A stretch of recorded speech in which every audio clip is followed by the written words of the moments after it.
Competitors, welcome to competitors classes. आज हम forest legislation continue करने वाले हैं।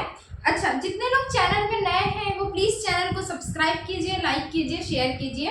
देखिए, आप लोगों का सपोर्ट बहुत ज्यादा जरूरी है मेरे लिए भी, तो आप लोग सपोर्ट में कंजूसी नहीं करेंगे। और आज की जो क्लास है फॉरेस्ट्री की, वो बहुत ज्यादा इंपॉर्टेंट होने वाली है, क्योंकि इससे डायरेक्टली फॉरेस्ट्री एंट्रेंस एग्जाम्स में क्या होता है कि 2 से 3 नंबर के क्वेश्चंस कई बार देखने मिल जाते हैं। ठीक है, तो आपको समझ में आएगा कि मैं ये क्यों बोल रही हूँ कि बहुत ज्यादा इंपॉर्टेंट होने वाला है। तो ठीक है, फिर टाइम वेस्ट नहीं करते हैं और अपना सेशन स्टार्ट करते हैं। ठीक है, 1894 तक का जो था हम लोगों ने देखा था कि फॉरेस्ट का जो लेजिस्लेशन है, इसके लॉज है, वो कैसे स्टार्ट हुए। 1894 में क्या हुआ था, इंडिया की फर्स्ट फॉरेस्ट पॉलिसी बनी थी। क्या बनी थी? First forest policy. अब भाई जंगल है तो जंगल को चलाने के लिए उसमें जो भी प्रोसेसेस होते हैं उनके लिए कुछ पॉलिसी की जरूरत होती है। तो इंडिया की जो फर्स्ट फॉरेस्ट पॉलिसी है वो 1894 में बनी थी। बहुत ही इंपॉर्टेंट है और कई बार पूछा हुआ क्वेश्चन है, स्टार मार्क्ड है। ठीक है, 1927 again one of the most important point, 1927। ठीक है, इंडियन फॉरेस्ट एक्ट 1927 में आया था। अगेन बहुत ही बार पूछा गया क्वेश्चन है, हर स्टेट के फॉरेस्ट रेंजर और एसीएफ के एग्जाम में बार बार पूछा हुआ क्वेश्चन है। ठीक है, इंडियन फॉरेस्ट पॉलिसी कब आई थी? तो 1894 में आई थी। और इंडियन फॉरेस्ट एक्ट कब बना था? तो 1927 में बना था। आगे 1948। ठीक है, अब 1948 मतलब ये कौन सा टाइम चल रहा है? जब हमको स्वतंत्रता मिल गई। ठीक है, हम क्या हो गए? इंडिपेंडेंट हो गए। ठीक है, हम क्या हो गए? स्वतंत्र हो गए, हम इंडिपेंडेंट हो गए। तो 1948 में क्या हुआ था, एक बोर्ड फॉर्म किया गया जिसको सेंट्रल बोर्ड फॉर फॉरेस्ट्री कहा जाता है। क्या कहा जाता है? Central board for forestry. ठीक है, स्वतंत्रता के बाद सबसे पहले फॉरेस्ट्री के लिए उठाया गया कदम था कि फॉरेस्ट्री के लिए, फॉरेस्ट के लिए एक बोर्ड फॉर्म किया गया जिसको सेंट्रल बोर्ड ऑफ फॉरेस्ट्री कहते हैं। अगेन स्टार मार्क पूछा हुआ क्वेश्चन।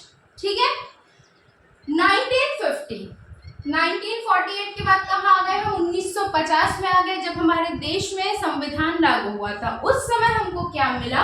वन महोत्सव मिला फॉरेस्ट्री के लिए। हाँ, वन महोत्सव स्टार्ट किया गया और ये किन्होंने किया था? तो के.एम. मुंशी। ठीक है, KM. Munshi.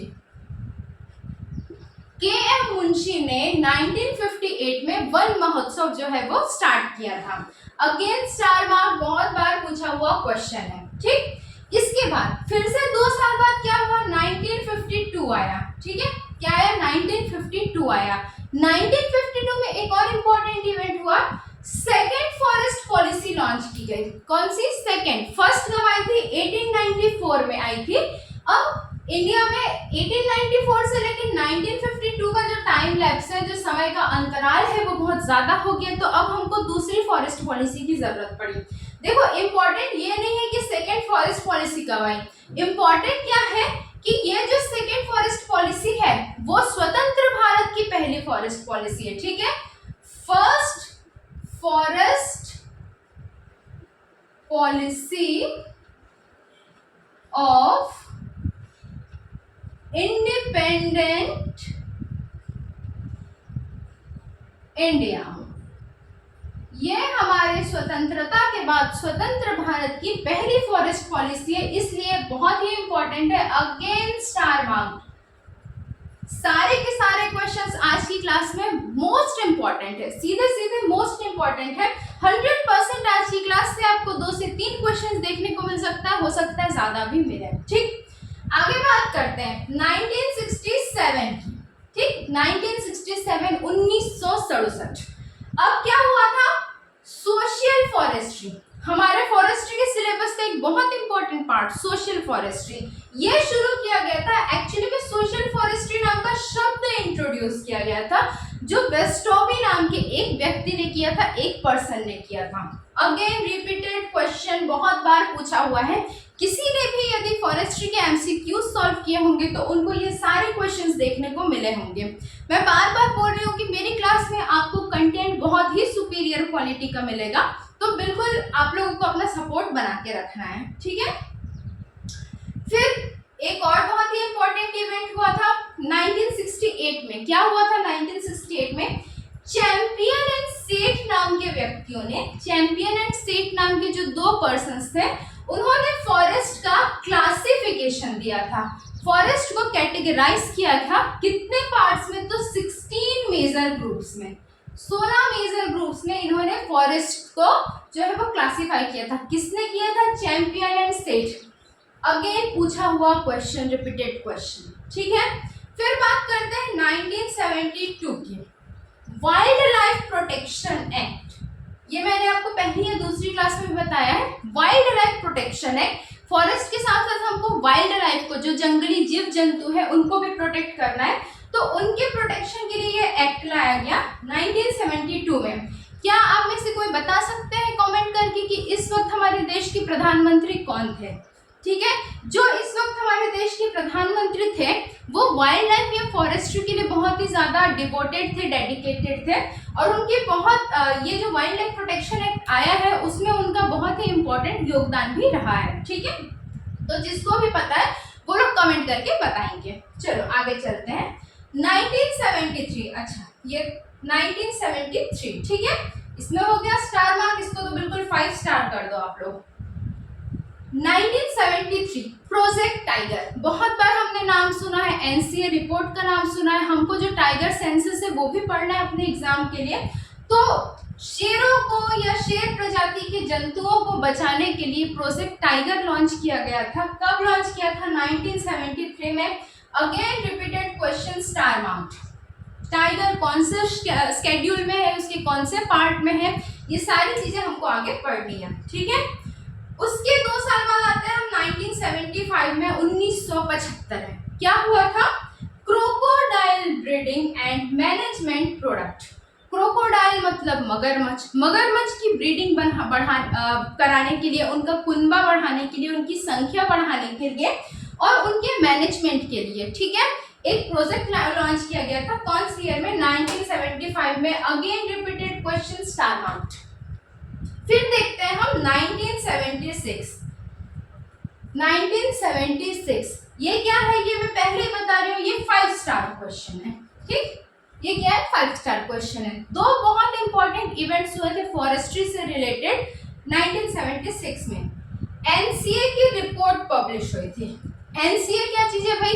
National commission on agriculture. ये हम एग्रीकल्चर वाले सेक्शन में देखेंगे। ठीक है, नेशनल कमीशन ऑन एग्रीकल्चर ने अपनी फर्स्ट रिपोर्ट जो है वो पब्लिश की थी। किस ईयर में की थी? 1976 में की थी, स्टार मार्क। उसके अलावा फॉरेस्ट एंड वाइल्ड लाइफ, ये एक सब्जेक्ट है जो कि संविधान के समय बनाया गया था, कि फॉरेस्ट एंड वाइल्ड लाइफ को एक अलग सब्जेक्ट बनाया गया था, जिसको स्टेट लिस्ट में रखा गया था। राज्य की जो सूची होती है, हमारे संविधान में 3 तरीके की सूची होती है, 3 तरीके की लिस्ट होता है, आपको मालूम है। एक केंद्र सूची जिसको हम सेंट्रल लिस्ट बोलते हैं, ठीक है, एक राज्य सूची होती है जो स्टेट के लिए होती है, और एक जो होती है वो होती है कंकरेंट लिस्ट। ठीक है, कंकरेंट लिस्ट जिसमें दोनों के दोनों ही, सेंटर और स्टेट दोनों को ही इसके सब्जेक्ट्स के ऊपर लॉज बनाने का अधिकार होता है, बट ज्यादातर किसका होता है? तो सेंटर का होता है, केंद्र का होता है। ठीक है, तो फॉरेस्ट एंड वाइल्ड लाइफ को 1976 में 42nd अमेंडमेंट एक्ट, ठीक है, 42nd अमेंडमेंट एक्ट 42वां संविधान संशोधन के तहत फॉरेस्ट एंड वाइल्ड लाइफ को स्टेट लिस्ट से हटा के, राज्य सूची से हटा के कंकरेंट लिस्ट में शामिल किया गया था। ठीक है, कब किया गया था? 1976 में। कौन से अमेंडमेंट के थ्रू? 42nd अमेंडमेंट एक्ट, ठीक है, फॉरेस्ट एंड वाइल्ड लाइफ को कंकरेंट लिस्ट में शिफ्ट किया गया था। तो आज की क्लास जो है वो ओवरऑल बहुत ही ज्यादा इंपॉर्टेंट क्लास है। ठीक, फॉरेस्ट्री हम देख रहे हैं, एक बार क्विक रिवीजन करेंगे। 1894 में क्या हुआ था? इंडिया की फर्स्ट फॉरेस्ट पॉलिसी आई थी। 1927 में क्या हुआ था? इंडियन फॉरेस्ट एक्ट आया था। 1948 में सेंट्रल बोर्ड ऑफ फॉरेस्ट्री आया था, जिसको जिस टाइम पे हमारा देश क्या हुआ था, इंडिपेंडेंट हो गया था। 1950 में वन महोत्सव स्टार्ट किया था। किसने किया था? के मुंशी ने किया था। 1952 में सेकेंड फॉरेस्ट पॉलिसी आई थी, दूसरी फॉरेस्ट पॉलिसी, जो कि स्वतंत्र भारत या इंडिपेंडेंट इंडिया की फर्स्ट फॉरेस्ट पॉलिसी थी। 1967 में सोशल फॉरेस्ट्री टर्म को यूज किया गया था। किसने किया था? वेस्टरॉबी ने किया था। 1968 में चैंपियन एंड सेट का क्लासिफिकेशन आया था, जिसमें उन्होंने फॉरेस्ट को 16 मेजर ग्रुप्स में क्लासिफाई किया था। 1972 में wild life protection act introduce किया गया था। 1973 में प्रोजेक्ट टाइगर आया था, ठीक है, शेरों को या शेरों की प्रजाति से रिलेटेड जो भी उनकी स्पीशीज है उनको संरक्षित करने के लिए।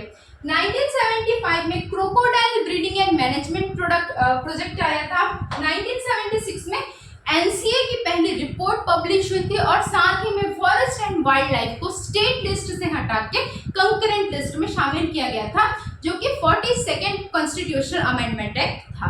ठीक, तो आज की क्लास जो है बहुत ही इंपॉर्टेंट है, मैं बार बार बोल रही हूँ। अच्छे से आप लोग इन सारी चीजों का ध्यान रखिए, आपसे क्वेश्चन जरूर सॉल्व होंगे, इसकी गारंटी मेरी है। तो ठीक है, फिर मिलते हैं अपन अगली क्लास में। और हाँ, आप लोग सपोर्ट करने में कंजूसी नहीं करेंगे, जितना ज़्यादा से ज़्यादा हो सके प्लीज़ सब्सक्राइब कीजिए, शेयर कीजिए। भाई आप लोगों का सपोर्ट ही मेरे लिए भी मोटिवेशन है। ठीक है, चलो मिलते हैं फिर। Okay bye.